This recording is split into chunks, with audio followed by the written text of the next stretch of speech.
Nice. বিসমিল্লাহ। আসসালামু আলাইকুম এভরিওয়ান। চলেন আজকে আমরা পাতলা খিচুড়ি রান্না করি। প্রথম 1 কাপ মুগের ডাল, হাফ কাপ মসুরির ডাল নিয়ে ভালোভাবে ভেজে এটা পানিতে আধা ঘন্টার জন্য ভিজিয়ে রাখবো। সাথে দিব 2 কাপ পোলার চাল। এটা আধা ঘন্টা বা 1 ঘন্টা ভিজিয়ে রাখলে খিচুড়িটা একটু ভালো হয়, নরম হয়।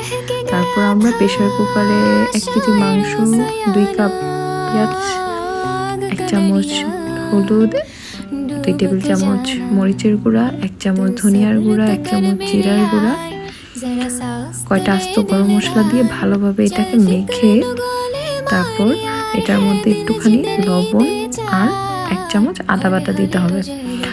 খিচুড়ির জন্য পারফেক্ট রেসিপি হলো হাতে মাখানো গরুর মাংস।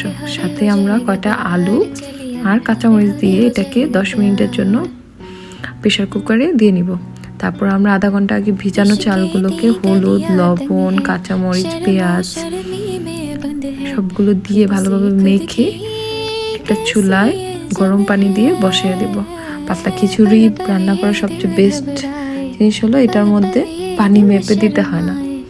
তারপর খিচুড়িটা হয়ে গেলে আমরা একটু পেঁয়াজ আর শুকনো মরিচ দিয়ে খিচুড়িটাকে বাগার দিয়ে নিব। তারপর কিরকম হয়েছে আপনারা নিজেরাই শুনে নেন।